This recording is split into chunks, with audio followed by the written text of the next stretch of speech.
Hi hello ನಮಸ್ಕಾರ, welcome to the my vlog. ಇವತ್ತು ಈವ್ನಿಂಗಿಂದ ವ್ಲಾಗ್ನ ಶುರು ಮಾಡ್ತಾ ಇದ್ದೀನಿ. ಬೆಳಗ್ಗೆಯಿಂದ ಒಂಚೂರು ಬಿಸಿ ಇದೆ.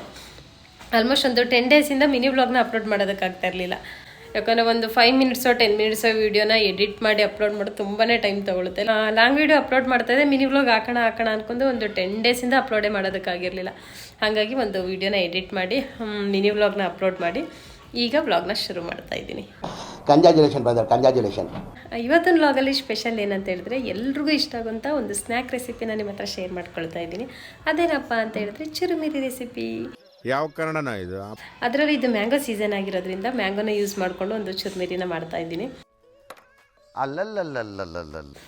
ಪ್ಲೀಸ್ ವಿಡಿಯೋನ ಕೊನೆಯವರೆಗೂ ನೋಡಿ. ವಿಡಿಯೋ ಇಷ್ಟ ಆದರೆ ಲೈಕ್ ಮಾಡಿ, ಹಾಗೆ ವಿಡಿಯೋ ಇಷ್ಟ ಆದರೆ ಸಬ್ಸ್ಕ್ರೈಬ್ ಮಾಡಿ ಅಂತ ಹೇಳ್ತಾ ಇವತ್ತಿನ ವ್ಲಾಗ್ನ ಶುರು ಮಾಡ್ತಾ ಇದ್ದೀನಿ. ಶೋಭಾ ಮೇಡಮ್ ಒಂದು ಚಿಕ್ಕದಾಗಿರೋದನ್ನು ಕೊಟ್ಟು ಕಳಿಸಿದ್ರೆ ಇಷ್ಟು ದೊಡ್ಡದು ಕೊಟ್ಟು ಕಳಿಸ್ಬಿಟ್ಟಿದ್ದಾರೆ. ಇಷ್ಟೊಂದು ಬೇಕಾಗಿದ್ದಿಲ್ಲ. ಇದರಲ್ಲಿ ಒಂದು 1/4 ಭಾಗ ಹಾಕ್ತೀನಿ ಅಷ್ಟೇ. ಚಿಕ್ಕದಾಗೂ ಕಟ್ ಮಾಡ್ಕೋದು, ಬಟ್ ತುರಿದ್ರೆ ಏನಾಗುತ್ತೆ ಅಂದರೆ ಚೆನ್ನಾಗಿ ಎಲ್ಲ ಕಡೆನೂ ಚೆನ್ನಾಗಿ ಮಿಕ್ಸ್ ಆಗುತ್ತೆ. ಹಾಗಾಗಿ ಕಟ್ ಮಾಡಿ ಹಾಕೋದಕ್ಕಿಂತ ತುರಿದು ಹಾಕೊಂಡ್ರೆ ಟೇಸ್ಟ್ ಚೆನ್ನಾಗಿರುತ್ತೆ. ನಮಗೆಲ್ಲ ಗೊತ್ತಾಗೋಯ್ತು. ನಾವು ಚಿಕ್ಕವರಿದ್ದಾಗ ಸ್ಕೂಲ್ಗೆ ಹೋಗ್ಬೇಕಾದ್ರೆ ಮ್ಯಾಂಗೋ ಸೀಸನ್ ಬಂದರೆ ಮಾವಿನಕಾಯಿ, ಇಲ್ಲ ಅಂತಂದರೆ ಸೀಬೆಕಾಯಿ. ಬರೀ ಮ್ಯಾಂಗೋ ಇದನ್ನು ಪೀಸ್ಗಳನ್ನ ತಗೊಂಡು ಮನೆ ಸ್ಕೂಲ್ ಬಿಟ್ಟರೆ ಮನೆವರೆಗೂ ತಿನ್ಕೊಂಡು ಬರ್ತಾಯಿದ್ದೋ. ಸ್ವಲ್ಪ ಲೈಟಾಗಿ ಹಣ್ಣಾದಂಗಾಗಿದೆ.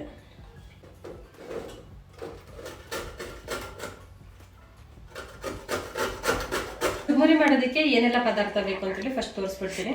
ನಾನಿಲ್ಲಿ 3 ಲೀಟ್ರ್ ಪುರಿನ ತೊಗೊಂಡಿದ್ದೇನೆ. 3 ಲೀಟ್ರ್ ಪುರಿಗೆ ಒಂದು 100 ಗ್ರಾಮ್ ಅಷ್ಟು ಕಾಂಗ್ರೆಸ್ ಕಡಲೆ ಬೀಜ, ಒಂದು 2 ಸ್ಪೂನಷ್ಟು 2 ಸ್ಪೂನ್ ಇಲ್ಲ 1 ಸ್ಪೂನಷ್ಟು ಚಿಲ್ಲಿ ಪೌಡರು, ರುಚಿಗೆ ಬೇಕಾಗಿದ್ದಷ್ಟು ಉಪ್ಪು, ಒಂದು ಮೀಡಿಯಮ್ ಸೈಜ್ದು ಈರುಳ್ಳಿನ ಚಿಕ್ಕದಾಗಿ ಕಟ್ ಮಾಡಿ ಇಟ್ಕೊಂಡಿದ್ದೀನಿ. ಒಂದು ಕ್ಯಾರೆಟು ತುರಿದಿಟ್ಕೊಂಡಿದ್ದೀನಿ. ದೊಡ್ಡದೊಂದು ಮ್ಯಾಂಗೋಲಿ ಒಂದು 1/4 ಭಾಗದಷ್ಟು ತೋತಾಪುರಿ ಮಾವಿನಕಾಯಿನ ತೊಗೊಂಡಿದ್ದೀನಿ. ಬೇರೆ ಮಾವಿನಕಾಯಿ ಆದರೆ ತುಂಬ ಹುಳಿ ಇರುತ್ತೆ. ತೋತಾಪುರಿ ಮಾವಿನಕಾಯಿ ಆದರೆ ನಿಮ್ಗೆ ತುಂಬ ಹುಳಿನೂ ಇರೋದಿಲ್ಲ, ತುಂಬ ಸ್ವೀಟ್ ಇರೋದಿಲ್ಲ, ಒಂಥರ ಮೈಲ್ಡ್ ಆಗಿರುತ್ತೆ. ಮಾವಿನಕಾಯಿ ಚುರುಮುರಿ ಆಗಿರೋದ್ರಿಂದ ನಿಂಬೆಹಣ್ಣ ಒಂದು ಅರ್ಧಕ್ಕಿಂತ ಕಡಿಮೆ ಇದ್ರೆ ಸಾಕು. ನಾನು ಅರ್ಧಕ್ಕಿಂತ ಕಡಿಮೆನೇ ತೊಗೊಂಡಿದ್ದೀನಿ. ನೀವು ಮಾವಿನಕಾಯಿ ಆಗ್ತಾ ಇಲ್ಲ ಅಂತಂದರೆ ಒಂದು 3/4 ಅಥವಾ 1 ನಿಂಬೆಹಣ್ಣ ನೀವು ತೊಗೊಳ್ಬೋದು. ಸ್ವಲ್ಪ ಕೊತ್ತಂಬರಿ ಸೊಪ್ಪು, ಒಂದೇ ಒಂದು ಹಸಿಮೆಣಸಿನಕಾಯಿನ ಚಿಕ್ಕದಾಗಿ ಕಟ್ ಮಾಡಿ ಇಟ್ಕೊಂಡಿದ್ದೀನಿ. ಪುರಿನ ಸ್ವಲ್ಪ ಲೈಟಾಗಿ ಒಂಚೂರು ಬಿಸಿ ಮಾಡ್ಕೊತಾ ಇದ್ದೀನಿ, ಕ್ರಿಸ್ಪಿ ಆಗಿದ್ರೆ ಚೆನ್ನಾಗಿರುತ್ತೆ ಅಂತೇಳಿ.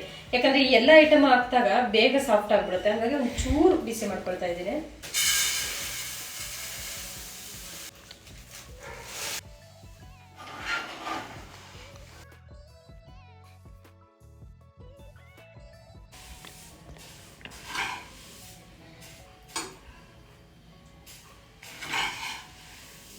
ಈಗ ಇದು ಬಿಸಿ ಆಗೋಷ್ಟರಲ್ಲಿ ಎಲ್ಲನೂ ಮಿಕ್ಸ್ ಮಾಡ್ಕೊಳ್ತೇನೆ. ಮಾಡ್ಕೊಳ್ತಾ ಇದ್ದೀನಿ. ಈರುಳ್ಳಿನ ನೋಡಿ ಈ ಥರ ಮಾಡ್ಕೊಳ್ಳಿ. Okay, next carrot, next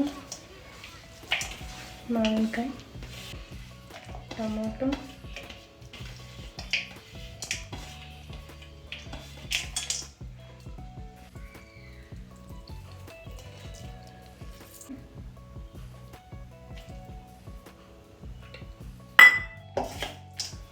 Puri add ಮಾಡೋದಕ್ಕಿಂತ ಮುಂಚೆ ಎಲ್ಲನೂ ಕೂಡ ನೀಟಾಗಿ ಮಿಕ್ಸ್ ಮಾಡ್ಕೊಳ್ಳಿ. ನೀವು ಪುರಿ ಜೊತೆಗೆ ಇದೆಲ್ಲನೂ ಮಿಕ್ಸ್ ಮಾಡ್ತೀನಿ ಅಂತ ಹೋದರೆ ಒಂದು ಕಡೆ ಉಪ್ಪು ಒಂದು ಕಡೆ ಖಾರ ಆ ಥರ ಆಗಿಬಿಡುತ್ತೆ. ಜೊತೆಗೆ ಪುರಿ ಹಾಕಿದ್ಮೇಲೆ ತುಂಬ ಬೇಗ ಸಾಫ್ಟ್ ಆಗಿಬಿಡುತ್ತೆ. ಹಾಗಾಗಿ ಫಸ್ಟ್ ಎಲ್ಲನೂ ಕೂಡ ನೀಟಾಗಿ ಮಿಕ್ಸ್ ಮಾಡಿ ಪುರಿ ಹಾಕಿದ್ಮೇಲೆ ಇನ್ನೊಂದ್ಸಲ ಮಿಕ್ಸ್ ಮಾಡಿಕೊಂಡ್ರೆ ಪುರಿ ಸ್ವಲ್ಪ ಕ್ರಿಸ್ಪಿಯಾಗಿ ಚೆನ್ನಾಗಿ ಬರುತ್ತೆ. ಪುರಿ ಹಾಕಿದ್ಮೇಲೆ ನೀಟಾಗಿ ಕೆಳಗಡೆಯಿಂದ ಮಿಕ್ಸ್ ಮಾಡ್ಕೊಳ್ಳಿ, ಇಲ್ಲಾಂದರೆ ಈರುಳ್ಳಿ ಟೊಮೊಟೊ ಎಲ್ಲನೂ ಕೂಡ ತಳದಲ್ಲೇ ಇರುತ್ತೆ. ಹಾಗೆ ನೀಟಾಗಿ ಎಲ್ಲ ಮಿಕ್ಸ್ ಆದಮೇಲೆ ಒಂದ್ಸಲ ರುಚಿ ನೋಡಿ, ನಿಮ್ಗೇನಾದರೂ ಉಪ್ಪು ಅಥವಾ ಖಾರ ಏನಾದರೂ ಬೇಕು ಅಂದರೆ ಆ್ಯಡ್ ಮಾಡ್ಕೊಳ್ಬೋದು. ನೋಡಿ, ಮಿಕ್ಸ್ ಮಾಡ್ತಾ ಬರೀ ಒಂದು 2 ನಿಮಿಷದಲ್ಲೇ ಪುರಿ ಎಷ್ಟು ಸಾಫ್ಟ್ ಆಗಿಬಿಡ್ತು ಅಂತೇಳಿ. ಹಾಗಾಗಿ ಪುರಿನ ಕೊನೆದಾಗ ಹಾಕೊಳ್ಳಿ ಅಂತ ಹೇಳಿದ್ದು. ನೋಡಿದ್ರಲ್ಲ ಮ್ಯಾಂಗೋ ಚುರುಮುರಿ. ಇವತ್ತಿನ ಈ ರೆಸಿಪಿ ನಿಮ್ಮೆಲ್ರಿಗೂ ಕೂಡ ಇಷ್ಟ ಆಗಿದ್ರೆ ಪ್ಲೀಸ್ ವಿಡಿಯೋಗೆ ಒಂದು ಲೈಕ್ ಮಾಡಿ. ವಿಡಿಯೋ ಹೇಗೆ ಅನಿಸು ಅಂತ ಕಾಮೆಂಟ್ ಸೆಕ್ಷನಲ್ಲಿ ತಿಳಿಸಿ. Thank you so much.